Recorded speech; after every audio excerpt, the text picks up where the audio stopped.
अगर प्यार की निशानी ताजमहल है तो फिर बिहार में जो मांझी ने पहाड़ चीर कर अपनी पत्नी के लिए रास्ता बना दिया। बहुत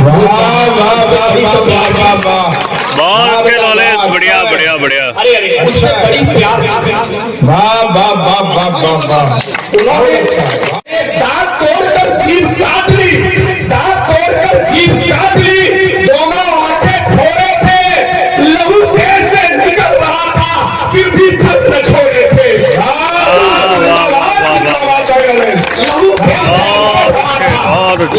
एक बात जान लो तिरंगा और भगवा भी वसुधा से अंतरिक्ष तक लहराएगा। धर्म को बचाने में सफल गति हो गए तो अपना ही देश दुनिया से आगे जाएगा। वो जिनके मैले कपड़ों का बहुत उपहास करते हो, वही सैनिक तिरंगे को कफन अपना बनाते हैं। कभी हारा न आएगा, विजय पथ पर चलेंगे हम, कभी हारा न जाएगा। विजय पथ पर चलेंगे हम, विजय पथ पर चलेंगे हम, विजय पथ पर चलेंगे हम, कभी हारा न जाएगा। ये नेता अपने बेटों को अगर सैनिक बना लेंगे तो सरहद पे कोई फौजी कभी मारा न जाएगा।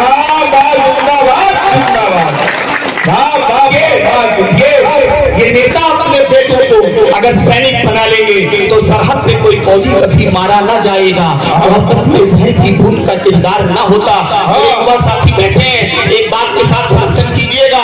14 फरवरी वो तिथि आती है भैया जिस दिन बहते हुए लड़के लड़कियां हाथ में हाथ डालकर किसी बाग बगीचे में वैलेंटाइन डे मना रहे होते हैं। लेकिन ये वही 14 तारीख है जब आपने मोबाइल स्क्रीन खोली होगी तो तिरंगे में लिपट करके लाशें आई होंगी पुलवामा के हमले में। लेकिन मैंने शहीदों की मांग के आंसुओं तक 4 पंक्तियां पहुंचानी चाहिए। राजपुरोहित चाचा श्री मूर्ति भाई बैठे हैं, बड़ी दूर से सुनने आए हैं। ऐसे तमाम लोग बैठे हैं जिनके नाम नहीं जान पा रहा हूं, लेकिन आप सबको निवेदन करते हुए 4 पंक्तियां सौंप रहा हूं। शहीदों की मांग के आंसुओं तक आपकी तालियां आनी चाहिए कि मोहब्बत में जहर की बूंद का किरदार ना होता। वो कड़वा सच कहने की कोशिश कर रहा हूं कि मोहब्बत में जहर की बूंद का किरदार ना होता। अगर कोई यहाँ जयचंद सा मक्कार ना होता। आज का भी ध्यान चाहता हूं कि मोहब्बत में जहर की बूंद का किरदार ना होता। अगर कोई यहाँ जयचंद सा मक्कार ना होता। वो पुलवामा में मेरे फौजियों की जान ना जाती अगर भारत के अपनों में कोई किरदार ना होता। स्वागत है, जिंदाबाद जिंदाबाद। पुलवामा में फौजियों की जान न जाती अगर भारत के अपनों में कोई गद्दार न होता। जब सदियों की गंदी धूल को अब झाड़ देना है। सर अनुच्छेद 370 हटा, हमारे कश्मीरी पंडितों भाई के खून को थोड़ा हटाने की कोशिश की गई, लेकिन लोगों ने उल्टियां करना शुरू की। मैंने कहा कि आप उल्टियां करते रहिए, हम टीके लगाते रहेंगे। अगली जो 4 पंक्तियां पढ़ रहा हूं, आपका सीना गर्व से सच में 56 इंच का हो जाएगा। अगर आपको लगे कि आपका वो टुकड़ा, हमारी वो जमीन हमारे पास आनी चाहिए, तब इन पंक्तियों में समर्थन कीजिएगा। मेरी माए बहनें भी सुने कि जमी सदियों की गंदी धूल को अब झाड़ देना है। जमी सदियों की गंदी धूल को अब झाड़ देना है। हमें आतंकियों की छातियों को फाड़ देना है। जमी सदियों की गंदी धूल को अब झाड़ देना है। हमें आतंकियों की छातियों को फाड़ देना है। अभी तो 370 हटाया, आज हमने है, अभी कल फिर पियोगे तिरंगा। बहुत अच्छा। अभी तो 370 आज हमने है, अभी कल फिर पियोगे पर तिरंगा काट देना है। वतन के द्रोहियों को मेरी पार्टी भेज दो साहब। आजादी के सबूत मांगे गए। दिल्ली के जेएनयू से पढ़ने लिखने वाले लड़के भी बैठे हैं। सुनिएगा इतिहास, आपने मुझसे ज्यादा शायद पढ़ा होगा, लेकिन मैं आपसे अगर पूछूं कि भारत कब आजाद हुआ, ये छोटे छोटे बच्चे आजाद बता देंगे कि 15 अगस्त 1947 को भी आजाद हुआ। लेकिन दिल्ली के जेएनयू से आजादी के नारे लगाए गए। मैं पूछता हूँ, क्या मंगल पांडे की आजादी नहीं थी? क्या चंद्रशेखर आजाद की आजादी नहीं थी? क्या रानी लक्ष्मीबाई की आजादी नहीं थी? क्या भगत सिंह की आजादी नहीं थी? क्या चंद्रशेखर आजाद की आजादी नहीं थी? क्या महात्मा गांधी की आजादी नहीं थी? क्या जवाहरलाल नेहरू की आजादी नहीं थी? क्या लाला लाजपत राय की आजादी नहीं थी? क्या बिपिन चंद्र पाल की आजादी नहीं थी? क्या दादा भाई नौरोजी की आजादी नहीं थी? क्या लियाकत अली की आजादी नहीं थी? क्या बहादुर शाह जफर की आजादी नहीं थी? क्या नाना साहब की आजादी नहीं थी? क्या तात्या टोपे की आजादी नहीं थी? किस आजादी की बात करते हैं? ये जितने दो तरह के लोग आजादी की बात करिए, मैं उन्हें 4 पंक्तियों में जवाब दिया कि इनकी सही जगह कहां होनी चाहिए। ये वतन के द्रोहियों को मेरी पार्टी भेज दो साहब, वतन के द्रोहियों को मेरी पार्टी भेज दो साहब, पहनने को उन्हें चूड़ी पिसाची भेज दो साहब। जो आजादी है मांगे, जो आजादी है मांगे, आज के आजाद भारत में उन्हें चिंगा की गोली में कराची भेज दो साहब। आज के आजाद भारत में उन्हें चिन्ना की गोदी में कराची भेज दो साहब। दहकती आग के जैसा बदन अपना बनाते हैं। मेरे साथ जुड़िएगा। अगर आपसे कोई पूछे कि ये फौजी क्या है, ये सैनिक क्या है, तो ये जवाब दीजिएगा। और एक बात बताऊं, पिछले दिनों जब राजस्थान के कवि सम्मेलन से भैया आ रहा था, जैसे ही ट्रेन से उतरा, गर्मियों का सीजन था, 4 फौजी मेरे साथ अनुज भैया उतरे, उनके शरीर में पसीना आया हुआ था। वहीं से बहते हुए 2 लड़कों ने चाचा कहा कि तुम्हारे कपड़ों से बदबू आ रही है, पसीने की बदबू आ रही है। मैंने कहा कि जवानों के कपड़े से पसीने की बदबू नहीं, पसीने की सौंधी खुशबू आती है। 4 पंक्तियां मैंने कही कि ये फौजी क्या होते हैं। सुनिएगा सर, एक पवित्र पंक्तियां आप तक दे रहा हूं कि दहकती आग के जैसा बदन अपना बनाते हैं, दहकती आग के जैसा बदन अपना बनाते हैं, इसी मिट्टी को हीरे सा रतन अपना बनाते हैं। दहकती आग के जैसा बदन अपना बनाते हैं, इसी मिट्टी को हीरे सा रतन अपना बनाते हैं। वो जिनके मैले कपड़ों का बहुत उपहास करते हो, वही सैनिक तिरंगे को कफन अपना बनाते हैं। वही सैनिक तिरंगे को कफन अपना बनाते हैं। और यहाँ पता लगा कि मानस सम्मेलन काफी दिन से हो रहा था। प्रभु श्री राम के चरणों में पंक्तियां समर्पित कर रहा हूँ। कई सालों का इतिहास रहा कि राम मंदिर बनने को हुआ, लेकिन लोगों ने विरोध किया, लोगों ने उल्टियां की। सर, मैंने 4 पंक्तियां प्रभु श्री राम के चरणों में कही और मुझे लगता है कि ये आप सबकी पंक्तियां होंगी, मेरे अकेले की पंक्तियां नहीं है। मन से पंक्तियां पढ़ रहा हूँ, आपका मन से प्यार आ जाए कि अयोध्या संस्कृति के फिर हंसी पैगाम आए हैं, अयोध्या संस्कृति के फिर हंसी पैगाम आए हैं। यहाँ मंदिर के पूजन से ही चारों धाम आए हैं। अयोध्या संस्कृति के फिर हंसी पैगाम आए हैं। यहाँ मंदिर के पूजन से ही चारों धाम आए हैं। खिलाफत करने के पहले विरोधी सोच लेना तुम, कई कुर्बानियां दी तब प्रभु श्री राम आए हैं। थैंक यू भैया। कई कुर्बानियां दी तब प्रभु श्री राम आए हैं, कई कुर्बानियां दी तब प्रभु श्री राम आए हैं। छोटे छोटे बच्चे बैठे हैं चाचा, एक और आपके सामने सच रख रहा हूं, यकीन मानिए जितनी देर हूं मैं कोशिश करूंगा कि कुछ आपको अच्छी बात बता सकूं। इतिहास में पढ़ाया गया कि ताजमहल प्यार की निशानी है।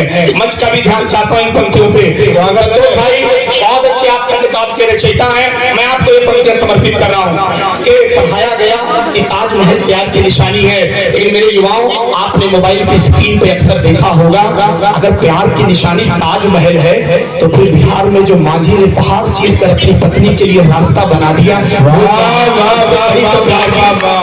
बहुत नॉलेज, बढ़िया। अरे उससे बड़ी प्यार, शुक्रिया। उन्होंने प्यार की निशानी बच्चों को ताजमहल बताया, जिन मजदूरों से बनवाया उनके मजदूरों के हाथ काट दिए। सुनिए, ये मजाक की बात नहीं है, ये जानने की बात है। और आपका भी फर्ज बने कि ये नौनिहाल बच्चे जाने कि इतिहास क्या है। क्यों महान बता दिया गया, क्यों किसी औरंगजेब को महान बता दिया जाए। ये हैदराबाद से निकल करके औरंगजेब को महान बनाते हैं, जिससे हमारी बहनों बेटियों को नोच डाला, हमारी बहनों बेटियों के कपड़ों को नोच डाला। मैं नहीं मान सकता। मैंने 4 पंक्तियां कही कि मेरी नजर में सबसे प्यार की निशानी क्या है। अगर आपको लग जाए तो दोनों हाथ ऊपर उठने चाहिए चौथी पंक्ति पे कि बड़े मजबूर थे मजबूर जो उनकी जुबानी है। बताओ, सुनिए मेरी माताएं बहनें कि प्यार की निशानी क्या है कि बड़े मजबूर थे मजदूर जो उनकी जुबानी है, बड़े मजबूर थे मजदूर जो उनकी जुबानी है। लहू से है रंगा जो ताजमहल वो बेईमानी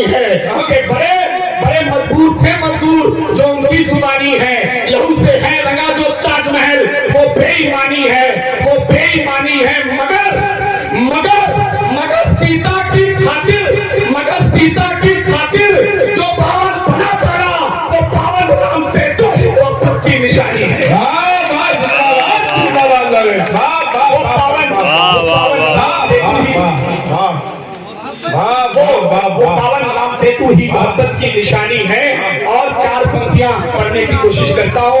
अंतिम 2 मिनट आपके बीच में हूँ, फेरिस्त लंबी है, लेकिन ये 2 मिनट एक बार तालियां बजाकर के आदेश दे दीजिए। मैं 2 मिनट और पढ़ने की कोशिश करता हूँ कि भरत की आंख में आंसू कभी पलने नहीं देना।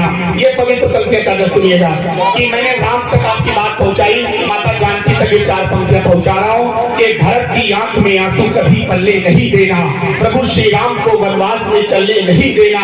भरत की आंख में आंसू कभी पलने नहीं देना, प्रभु श्री राम को वनवास में चलने नहीं देना। अयोध्या में बना मंदिर मगर मन से निवेदन है, किसी सीता को फिर से आग में चलने नहीं देना। बहुत अच्छे लॉलेंस, बहुत अच्छे। सीता को फिर से आग में वाह वाह वाह वाह वाह वाह अभी वाह। हमारी बहन सुनीता विलियम्स ने अंतरिक्ष से वापसी की, मुझसे कहा गया, मुझे लगता है ये बार आइए हम आप मिलकर के सुनीता विलियम्स के लिए एक बार तालियां होनी चाहिए। उन्होंने पूरे देश का प्रतिनिधित्व करते हुए जो ऊंचाई नापी। मुझसे कहा गया मेरे भाई तमाम बेटी की बेटी क्या है, अगर बात सही हो जाए तो समर्थन करिएगा इन माओ के लिए, इन बहनों के लिए, क्योंकि 1914 से 1918 तक प्रथम विश्व युद्ध हुआ, 1939 से 1945 तक द्वितीय विश्व युद्ध हुआ। लेकिन मेरा मानना है, आप सब अपनी माँ बहन के लिए हाथ जरूर खोलिएगा, मेरा मानना है कि हमारी माताएं, हमारी बहनें 9 महीने का कोख में जो युद्ध सहती हैं, दुनिया में इससे बड़ा कोई युद्ध नहीं हो सकता है। तब मैंने कहा कि ये बेटियां क्या है, ये माताएं क्या है, कि यही दुखों को हरती है, यही तो मर्म लेती है, यही लज्जा, यही इज्जत, यही तो शर्त लेती है। बड़े ही शौक से पापा मेरे अक्सर कहा करते, किसी का भाग्य अच्छा हो तो बेटी जन्म लेती है। वाह वाह वाह वाह वाह वाह वाह वाह। और अंतिम में कविता पढ़ने का विचार है 2 मिनट की। कितने लोगों ने छावा फिल्म देखी है, संभाजी महाराज जी के बारे में जानते हैं? जितने लोग जानते हैं एक बार बता दें तो मैं पढ़ने का मन बना पाऊंगा। अगर आप छावा जी, संभाजी महाराज के बारे में जानते हैं तो तालियां बजाकर मुझे बता दें, तो मैं एक छोटी सी कविता पढ़ना चाहता हूँ। बहुत शुक्रिया कि दादा एक छोटी सी कविता पढ़ के स्थान लेता हूँ। उसके पहले एक छंद कि आपसे कोई धर्म की बात पूछे। अरुण भैया ये छंद आपके लिए सुनिएगा कि आस्था का किसी ने मजाक जो बना दिया तो जिंदगी के सार में उधार नहीं पाओगे। आस्था का किसी ने मजाक जो बना दिया तो जिंदगी के सार में उधार नहीं पाओगे। मान व सम्मान ऋषि मुनियों का करेंगे तो प्रभु से मिलन का संदेशा खुद आएगा। कि आस्था का किसी ने मजाक जो बना दिया तो जीवन के सार में उधार नहीं पाएगा। मान व सम्मान ऋषि मुनियों का करेंगे तो प्रभु से मिलन का संदेशा खुद आएगा। एक बात जान लो तिरंगा और भगवा भी, एक बात जान लो तिरंगा और भगवा भी वसुधा से अंतरिक्ष तक लहराएगा। एक बात जान लो तिरंगा और भगवा भी वसुधा से अंतरिक्ष तक लहराएगा। धर्म को बचाने में सफल यदि हो गए तो अपना ये देश दुनिया से आगे जाएगा। दुनिया से आगे जाएगा। एक अंतिम कविता पढ़ रहा हूँ जिसका शीर्षक है छावा, जो संभाजी महाराज जिनकी अभी हाल ही में फिल्म आई थी। मैंने उस दृश्य को देखकर एक कविता लिखी। एक बार तालियां बजाकर थोड़ा सा हौसला बढ़ा दीजिए, मैं कविता पढ़ता हूँ। आप तालियां मत दीजिएगा, बस सो लिखिएगा कि सुना रहा हूँ अमर कहानी वीर पुरुष बलिदानी की। संतोष भाई के सुना रहा हूँ अमर कहानी वीर पुरुष बलिदानी की, व्योम धरा भी बोल रही थी जय जय हिंदुस्तानी की। सुना रहा हूँ अमर कहानी वीर पुरुष बलिदानी की, व्योम धरा भी बोल रही थी जय जय हिंदुस्तानी की। जिसके पौरुष के आगे आंधी तूफान रुक जाते थे, जिसके पौरुष के आगे आंधी तूफान रुक जाते थे, जिसकी ताकत के आगे मुगलों के सिर झुक जाते थे। धर्म का रक्षक वीर पुरुष था, साहस का परिचायक था, जन जन का सेवक था, छावा भारत भू का नायक था। जिनसे औरंगजेब डरा था वो सब वीर मराठे थे, जो अपने भुजदंडों के बल से दुश्मन को काटे थे। नाम था उनका संभाजी और संस्कार से भरे रहे। नाम था, अगली पंक्ति अगर खट से लग जाए तो उस पंक्ति में संभाजी महाराज के लिए आपका हाथ खुलना चाहिए कि नाम था उनका संभाजी और संस्कार से भरे रहे। नाम था उनका संभाजी और संस्कार से भरे रहे, और अपने हिंदू धर्म की खातिर तत्परता से खड़े रहे। अपने हिंदू धर्म की खातिर तत्परता से खड़े रहे। 100 से ज्यादा युद्ध लड़े थे, कभी न रण में हारे थे। 100 से ज्यादा युद्ध लड़े थे, कभी न रण में हारे थे। मानव की क्या बात करे, वो शेर के जबड़े फाड़े थे। औरत को जब ज्ञात हुआ औरत को जब ज्ञात हुआ कि लड़कर जीत न पाऊंगा, तब वो सोचा घात लगाकर इनको मार गिराऊंगा। कान्हो जी सत्ता पाने की अभिलाषा में छावा से गद्दारी कर बोला बैरी की भाषा में। औरत से मिलकर चुपके छावा का भेद बताया था, मक्कारी का जाल बिछाकर धोखे से पकड़ाया था। फिर जालिम औरंगजेब ने हदे क्रूर की पार किया, उंगली काटी खान उतारी ऐसे घातक वार किया। छोटी सी जब सुई चुभे तो कितनी पीड़ा होती है, छोटी सी जब सुई चुभे तो कितनी पीड़ा होती है। उन पर इतने जुल्म हुए कि सुनकर आंखें रोती हैं। ना खूनों को नोच नोच के बदन के टुकड़े कर डाले, तब भी आह न निकली मुंह से ऐसे थेवे मत वाले। अंतिम दो पंक्तियां औरंगजेब के विरोध में, संभाजी महाराज के समर्थन में। महाराष्ट्र तक मराठों तक आपकी तालियां जानी चाहिए इन दो पंक्तियों पर के नाखूनों को नोच नोच के बदन के टुकड़े कर डाले, तब भी आग निकली मुंह से ऐसे थेवे मत वाले। दांत तोड़कर जीभ काट ली, दांत तोड़कर जीभ काट ली, दोनों आंखें फोड़े थे, लहू देह से निकल रहा था, फिर भी धर्म न छोड़े थे।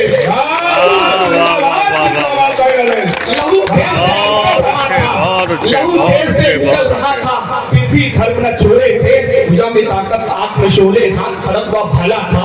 भुजा में ताकत हाथ में शोले, हाथ खड़क व भाला था। घने अंधेरों से लड़ता था, ऐसा सुख उजाला था। छत्रपति महाराज शिवाजी जैसे संभा छावा थे, हर एक दुश्मन की खातिर वो ज्वालामुखी का लावा थे। अंतिम चार पंक्तियां पढ़ के समापन कर रहा हूँ, और इस बार मेरे लिए नहीं, उस ऐसे व्यक्तित्व के लिए, इतिहास के ऐसे पुरुष के लिए आपका हाथ खोलना चाहिए जिनको इतिहास में दफन करके रखा गया। वाह वाह के छत्रपति महाराज शिवाजी जैसे संवाद छावा थे, अरे दुश्मन की खातिर वो ज्वालामुखी का लावा थे। इनके कारण ही घर मंदिर हम सबके आजाद हुए, इनके कारण ही घर मंदिर हम सबके आजाद हुए। औरंगजेब सरीखे मुगलों से तब हम आजाद हुए। बोलो हर हर महादेव, बोलो हर हर महादेव। जय जय जगदम्ब भवानी की, सदा शहादत याद रहेगी संभा की कुर्बानी की, सदा शहादत।